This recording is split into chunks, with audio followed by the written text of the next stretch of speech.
Hello, everybody. John Thomas from Fire Inspector Services LLC, back with another wonderful podcast. Today, we're going to talk about passenger buses, the fire safety equipment on passenger buses. We are working on a PowerPoint program and course for half day about all the safety equipment on passenger buses and school buses. We're still in the process of making that, but I wanted to get this out to you today.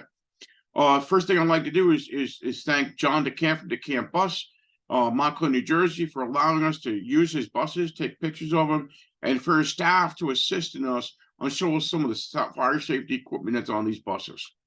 So let's take a look at one thing here. There's over 98,000 registered buses today throughout the country. I'm sure it may be a little bit less since the COVID outbreak, but still, that's a lot of passenger buses, a lot of passenger movement. These buses are on the road. So let's take a look at some of the statistics that we've developed already. Here, the problem we're looking at is 104 bus fires not reported. Bus fires and fires were not reported in NEMFRs for could be a number of reasons. A, they were never called in, which I don't see. I see every bus fire being called into the fire department at one point. But our reporting system is not as solid. The reporting system that we're using, not everybody is on it, and we're not filling the reports out correctly.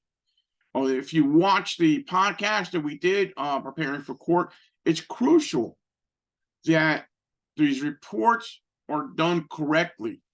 They're going to get reviewed for maybe a criminal trial or civil trial still, but the main thing that I'm looking at is our numbers are low.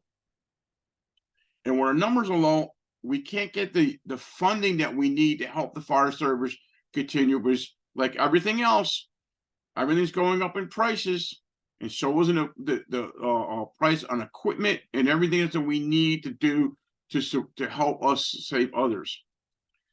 So we're looking at the different companies out there: MCI, Provost, TMC. Some of the major companies are out there.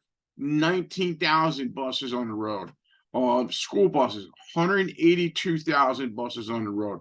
It's a lot of movement. Okay, we're talking over 44,000 passenger buses, over 531,000 school buses on the road today. Some of the problems that we were seeing or that had finally been recorded, in Bluebird, you're talking almost 30,000 electrical systems, 14,000 almost in engine and cooling issues. MCIs, we're talking almost 5,000. Thomas, sorry, no relations. 56,000, almost 57,000 electrical issues. This is what bothers me. 31,000 recalls on the fuel systems. Okay, these all could be fire risk issues that we need to look at.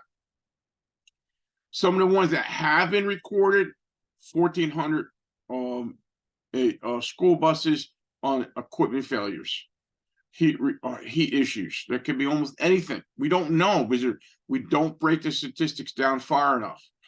Motor coaches, 920. Again, failure of equipment sort. Okay, why? What is the failure that we're looking at? What is the cause of these things? In passenger buses, over 800 fires since 2004 to 2013. Those are low numbers. Why are they low? Why are we not recording these fires properly? 1,300 school bus fires from 2004 to 2016. Okay, that's high. That number seems a little high, but for the amount of buses that are on the road, that's the low number. The motor coaches broken down as far as fires are concerned. 65% are mechanical issues, 20% are electrical issues. Now, on electrical, we can solve those problems real easy. We're going to show you where the electrical shutoff is. I'm going to say, when I was still a line firefighter, we were down at the camp bus. John's staff showed us around the buses and the different things. And one of the things that he showed us was the battery shutoffs. And I'm not telling you, know why? 2 weeks after we went and did that walk around, we got called out to report a smoke coming from a bus. We arrived on scene, passengers were off, bus driver doesn't know where the smoke was coming from. It was a light haze inside the passenger area. It was during the summer, so the air conditioning was on. It had an electrical smell. So before we did anything else, we went, pulled the panel, door open, and shut the batteries off. That shut the bus electrical system down, and the smoke had stopped. We saved the bus a lot of damage, and the fire never broke out. We were able to, again, just but working knowledge of the bus. Just breaking it down as far as how many fires recorded by the different companies, from motor coaches to school buses and the manufacturers from different years. How can we prevent it? Well, I mean, just like anything else, doing your due diligently, doing your pre-trip inspections to drivers, looking at it, your maintenance people, making sure that everything's in place, that all the fire-resistant materials are where they're supposed to be. Training, just training, constantly going on and training, just like we have to do it within a fire service, they have to do it within their services. Looking at and recognizing any of the warning systems, and when the warning systems do show up, taking care of them right away. So here's a video I want to show you real quick. This was on and out in Los Angeles on the 10 freeway. Now, if you notice around the ground behind the bus, that white, that is the extinguishing agent that was discharged. Apparently, the fire wasn't extinguished when the agent was discharged. Obviously, we can see that. But this is what you're gonna see.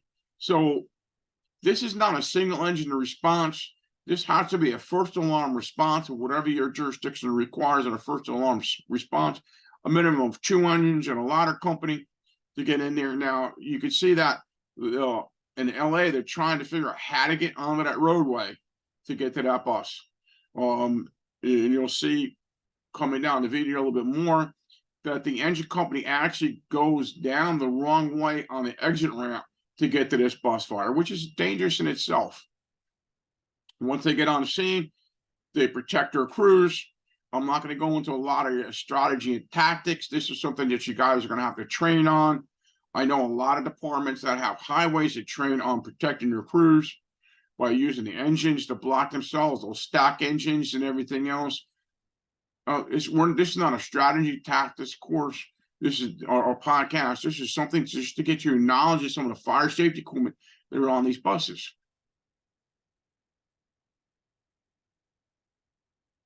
So the bus that we were looking at is a 2017 MCI model D4500 local bus. It's in local bus, a 57 passenger bus. They're not doing a lot of long distance stuff. They're going from stop to stop to stop. It's not like the bus is going down to Atlantic City or a vacation spot. These are all going to stay within the area. What you can do is, if you want, you can actually go on to different companies, download the different specs on the buses if you want, just to get some knowledge on them. Actually pull this off the MCI website, just because we're dealing with the 4500 series. This way, I have our guys in my office have kind of a somewhat of a working knowledge of what we're talking about. So what is these? How does diesel engine work? Well, we're going to talk about what they call a runaway, when the diesel engine runs on its own.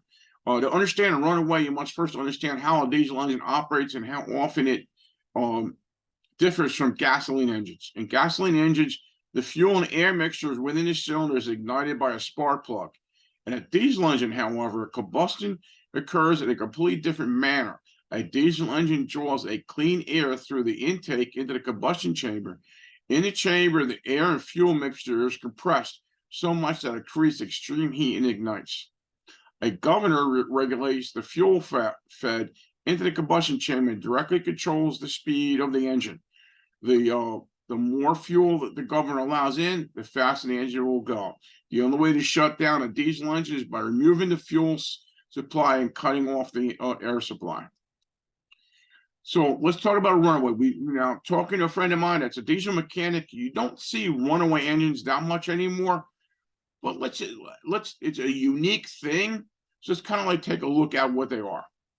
A diesel engine runaway occurs when a diesel engine ingests a hydrocarbon vapor or a flammable vapor through the air intake system and uses an external fuel source. As the engine begins to run off the vapors, the governor releases less diesel fuel until eventually the vapors become its only fuel source. The engine will race at 3,000 RPMs, which is way higher than it would on an operating when it's operated.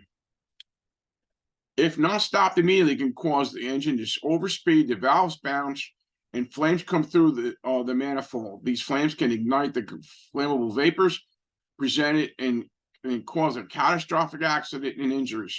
One of the well-known examples of type of accident is the Deepwater Horizon explosion that happened in the Gulf of Mexico on April 20th, 2010. And if you want, I'll leave this up here for a little bit. You can write down the link to that report. I actually read some of that report, but there's also that movie out about the Deepwater Horizon explosion.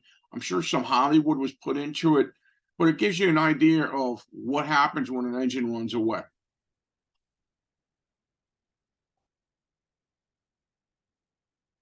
So how do we handle the situation? Well, within 3 to 12 seconds of the low concentrated levels of gas being sucked into the engine intake, runaway can begin, leaving little time to react. When the engine begins to run away, a person's first reaction is to turn the key off and kill the engine, which you should do anyways. Unfortunately, this will not solve the problem because the engine is now running off the flammable vapors entering through the intake. The engine will continue to run uncontrollably, and the only available option at this point is to cut off the air supply, find where the air intake is, and then stuff it with something. Is the diesel engine running preventable? Talking again to a friend of mine that's a diesel mechanic, there are a lot of preventable devices installed on the engines, air intake hoses that will sense overspeed and close off the air supply to shut down the diesel engine in a safe and rapid fashion. So we don't see a lot of these runaways before, but we do see them occasionally. I've been in emergency service for 40 years. I have never seen one yet. I hope I never do. I have been to a number of bus fires in my career. So here's a school bus that is a runaway. You can hear the engine over rev. You can see the white cloud of smoke coming out of the back of the exhaust. At this point, you got to find where the intake is, stuff it with something, shut it down. Also turn the key off. This will stop the fuel flow going into the engine once you do get this bus to stop being a runaway.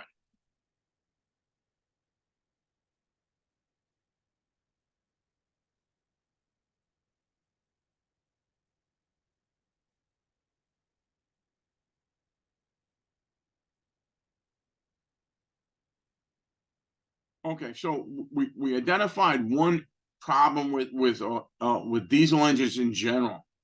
For some reason, if you have to get onto this bus, the driver doesn't have access to it, or the driver's not there, or for some reason, I can list a number of reasons.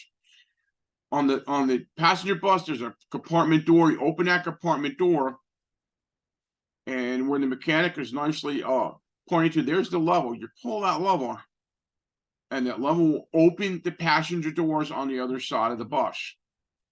Get a closer view of that right there. It's written right there. To open the entrance door, manually pull that knob, and that will open it. That's one location. The other one, depending on the bus, will be in the front where the spare tire is. Now that you have the door open, you want to do is you want to make access to the driver's compartment area. The reason I'm saying that is, even if it's a runaway or for whatever issue it is, you want to shut it down. So here's all the parts to shutting the engine down on just the driver's area. Just to the left of that, that I'm going to show you in a second, is the fire extinguisher system. But this is all the components you need to look at as far as the driver's bus controls. Just below that on the 4500 bus, no matter what passenger bus it is, it's going to be labeled, but that's the fire extinguisher system. So with a fire extinguisher that you would find in the building, you're going to do is you're going to pull that pin. Once you pull that pin, there's a button in the front. Just push that red button in, and that's going to activate the fire extinguisher system on board. A little closer view of that, right there. That's where the red button is. Just push that in, but you got to pull that pin. You'll find the fire extinguisher canister or cylinder in one of the lower compartments under the bus. You may think of it where they put the luggage on the larger, the more transit, strike that when it's not a transit bus, but some of the long distance buses, that's where the luggage will go. But there's where the cylinder and the sensors are. There are sensors that go to the different areas of the bus to tell the driver that there's a problem with the bus, and it could activate the system. And that's right above where the cylinder is. Now, one more shot of that's where the engine shutoff is. That's just one location. In the back of the bus, if you open those doors to the back of the bus, right where I'm showing you, right here, there's another panel that is where all the controls are for the engine of the bus. So you can shut the bus off right there. If you're in the fire service, once you've shut this bus down, do not try to restart it again.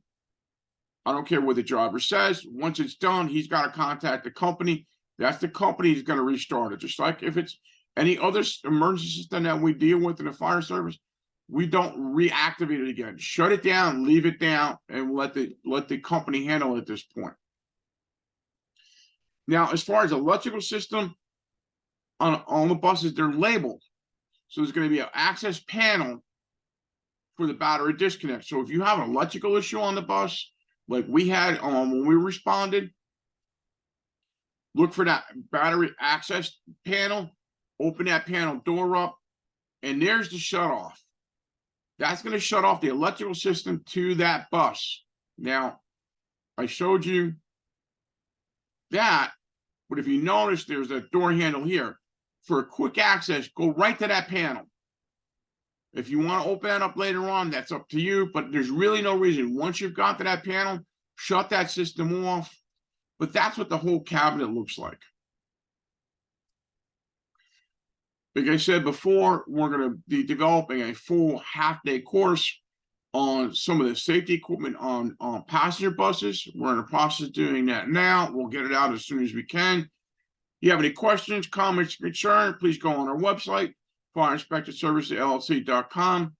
Let us know what you think. Also go on to our YouTube channel, John Thomas, Fire Inspector Services LLC, and see some of the other podcasts.